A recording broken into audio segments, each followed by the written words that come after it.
All right, mga kababayan, mga kaibigan, mga katokis, mga kapots. Kamusta po kayong lahat? And once again, welcome po dito sa ating munting channel, Simply Tokis Vlog. Tayo po ay magbibigay ng maiksing komento, opinion at reaksyon sa mga usaping pang-politika sa ating bansa. Nung pag-usapan po natin mga kababayan, ito pong dalawang balita dito sa GMA News. Isa po dyan yung pakikipagbalitaktakan ni DBM Secretary Amenah Pangandaman against Chel Jokno, no, yung Akbayan representative na si Chel Jokno. Kasi po kung maalala nyo, talaga pong isinapopublika na publiko na po ang hearing o yung pagbalangkas sa 2026 national budget. Maganda po yan, no? At least nalalaman ng publiko ano po yung dahilan, bakit ganito kaliit ang budget ng isang departamento at bakit naman ganito kalaki ang isang budget ng departamento. Bakit sa departamento na yan, meron na namang ganitong mga line item para sa budget tulad ng flood control. Na paulit-ulit na lang, taon-taon, binabudgetan, sabi nga ni Lacson, ay mga ghost budget.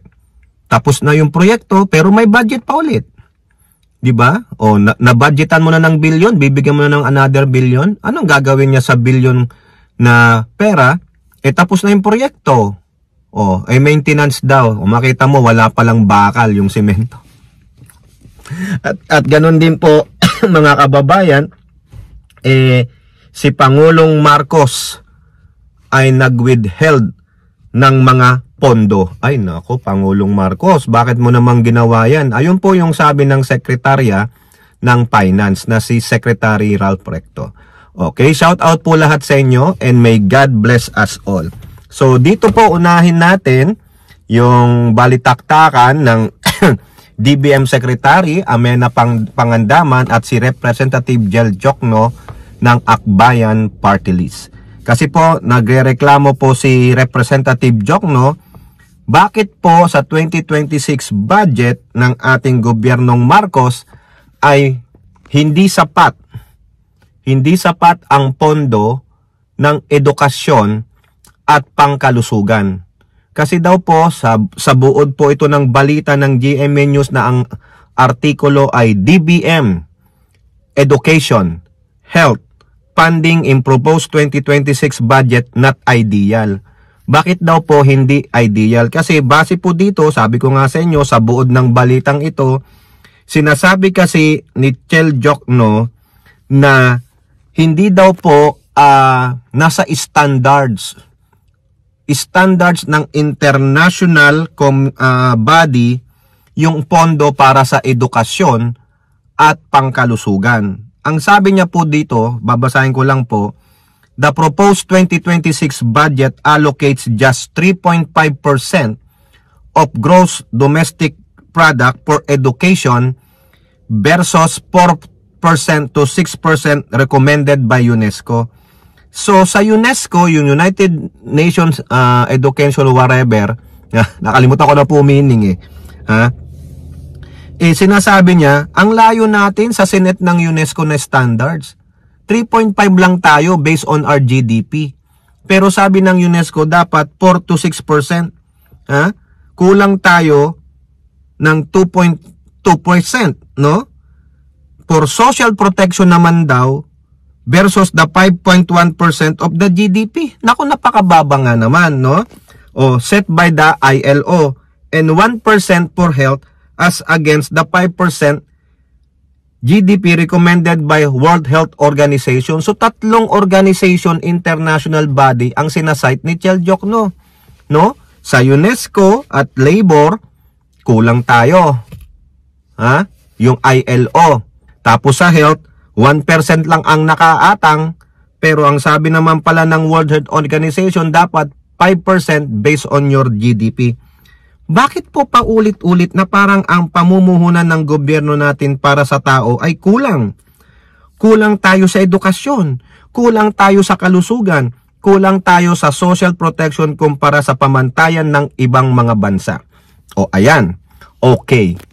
Ano naman po ang sagot ni Secretary Pangandaman?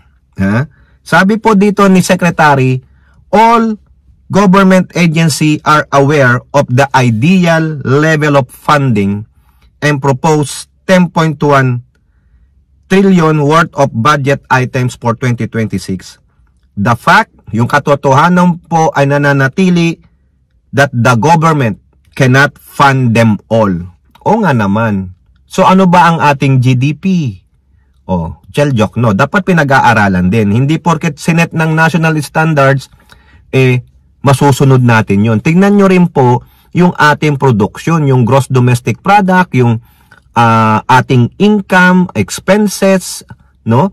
At yung ating nakukuhang mga kita sa lahat ng aspeto ng pangangalakal, whether local or international. No? So yung gross domestic product natin, malaki ba? Kung sobrang laki-laki, surplus tayo, why not? Sundin natin yung national standards. Pero so far, hindi naman nagre-reklamo ang national standards. They just set that for the basis. If you can do it, do it. If you cannot do it, do not force yourself to do it, to comply with it. Kasi bakit? If you will force yourself to do it as a country, ano gagawin mo? You will seek the aid, you will seek na utang ka na lang ng utang para lang ma-meet mo yung standards? Hindi naman siguro. Ano naman ang logic doon, Mr. Cheljok, no? O Representative Jokno? Yun lang po yung opinion ko, mga kababayan o representante. Karagdagang pang sinabi ni Secretary Pangandaman, hindi po natin kaya pondohan lahat po itong mga standards na ibinibigay ng mga international at development partners. Kahit tama naman ako, di ba? I think if we will add 5%, 4%, 3%, 2%, or 1% altogether, so sobra na po sa budget level po natin. Kasi kailangan po nating i-prioritize din po yung mga programang kailangan po nating ponduhan. At iyan po ay nakapaloob sa Philippine Development Plan at saka po sa mga roadmaps ng ating mga departamento. Sa susunod na taon po, ang mga prioridad po natin, unang-una po ay edukasyon. Sinusubukan po natin na at least kahit papano matugunan yung 4% of GDP na kinakailangan para po sa ating basic education at tertiary education. Sinusubukan po talaga, tama naman. Biruin ninyo, lagi po yan sa National Expenditure Program o yung budget ng ating bansa. Number 1 po ang educational sector. Number 1 po yan. Sila po ang pinakamalaking budget dahil ayan po ay nasusulat sa konstitusyon. Pero kung hindi naman masunod yung standards na sinet ng international body, wag pilitin. Di ba, Mr. Cheljok, no? So eto pa mga kababayan ang karagdagang sinabi ni Secretary Pangandaman.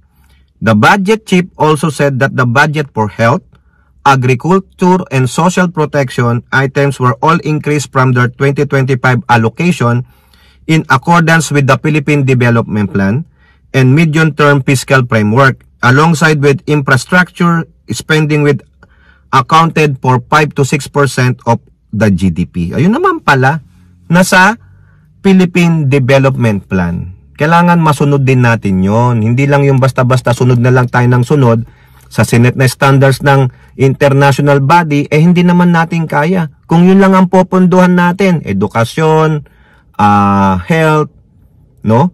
Paano naman po yung ibang sektor? Di ba? Ang mahalaga is paano matutugunan yung plano ng bawat mga departamento. Ngayon, isa pang nirereklamo ni Representative Jokno ay bakit daw may 270 billion billion naman for flood control projects ng DPWH. Ang sabi lang po ni Secretary Pangandaman, ayan po ay yung figure na binigay. Kumbaga proposal po yan ng DPWH. It doesn't mean na mapa-aprobahan po yan. No? Yun nga po sa ating isang LS, meron po dyan nagsasabi na isang representative, yung si Representative Libiste, na pinopropose niya po, tanggalin nyo yung 200 billion. No? 274 nga 274 yung sinabi ni Pangandaman. Ang sabi naman ni Libiste, tanggalin nyo na lang po yung 200 billion dyan sa flood control project ng DPWH. Ilagay po sa sektor ng edukasyon. Depende po yan.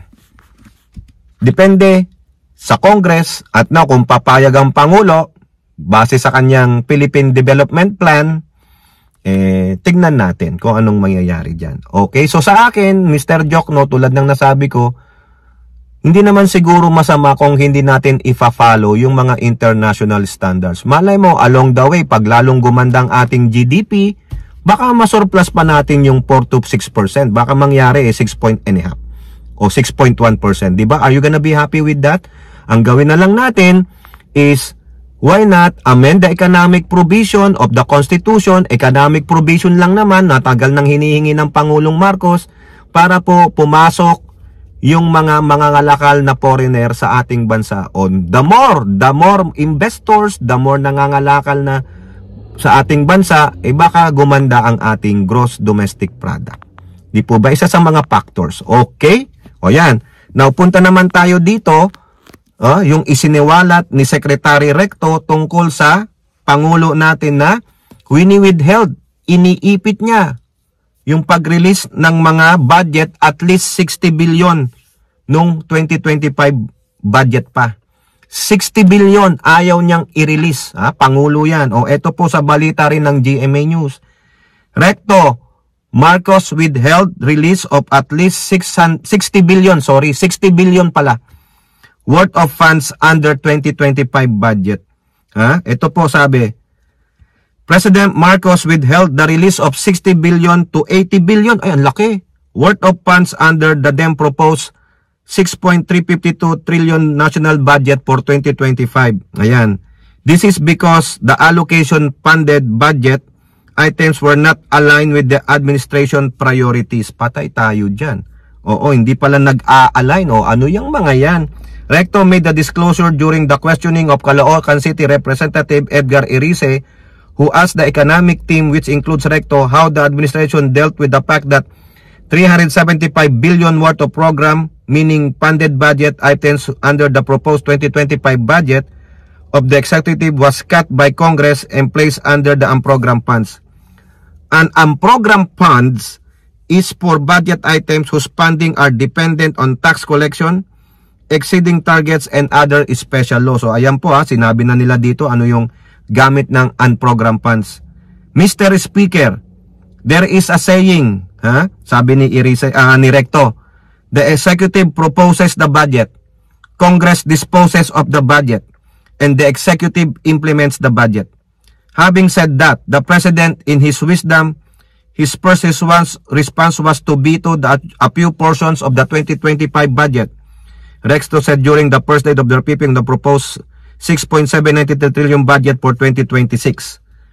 Recto was referring to the 26 billion worth of budget items in the 2025 Congress approved budget that the President vetoed, meaning removed from the budget. Ay, ang laki rin yun 26 billion. Now, during the time of implementation of the budget, the President decided not to release their appropriations. And why is that? Because it may not be consistent with the Philippine Development Plan of Administration. Tandaan ninyo di ba? Sabi nyo kanina ni Pangandaman, hindi po kasi align sa Philippine Development Plan. Sino gumagawa niyan? Di ang Pangulo, Executive Department. At any given time, during budget execution, the President can withhold releases of the budget if it is not consistent with the priorities of his administration. As of today, based on my understanding, roughly 60 to 80 billion has still been withheld by the President. Ito pa yung 2025 budget Kini-question kasi ni Erice yung unprogrammed funds. Erice then pointed out that the 26 billion budget items that the President rejected in 2020 budget still too small compared with the 375 billion realigned by Congress to unprogrammed fund. But Recto assured the opposition lawmaker that the President will ensure that government spending will be based on merit, not with a whim. If the President sees, for example, that there are double entries in a particular project, he is not bound to release the appropriation. In addition, Recto said that Erice's question on the realignment of 300 billion worth of project item is question best answered by Congress. Tama! Kayo yan si Erice, bago lang yan, no? Pero yung Congress, tanungin mo. Sila Elizalde ko. At yung sa kapartner niya dun sa Senate, Congress eh. Sila yan eh. Sila ang nagre-realign eh. Bakit mo sisisihin ng Pangulo dyan? Diba? Oh. Okay, so yan po, no? At least alam ng Pangulo, siya ang nagde-decide, hindi lang ang Congress. Ang Congress pinupondohan yan. O sige, okay, ito, i-realign natin to. Pero pagdating ng release ng budget, nakita ng Pangulo, hoy, doble-triple na yan. Hindi pwede. Hindi yan align sa aking Philippine Development Plan. No. Tama po yan. Magaling, mga kababayan. So pagpatuloy lang yan, ha? Patuloy na isa publiko yung ganyang budget hearing. Okay? O, yan po, mga kababayan. Ano pong inyong masasabi? No? Dinipensahan po ni Secretary Pangandaman yung mga katanungan ni Representative Jokno, bakit maliit pa rin ang pondo sa edukasyon at health. At ganun din po si Secretary Recto, dinipensahan din ang pag-withheld ng budget ng Pangulo na 60 to 80 billion kasi hindi align sa Philippine Development Plan. At wag niyong questionin ng Pangulo sa realignment ng budget. Kongreso po yan. Tama po si Recto. No? O kayo po, ano pong inyong masasabi? Comment down below and don't forget to like and share. God bless po. Bye-bye.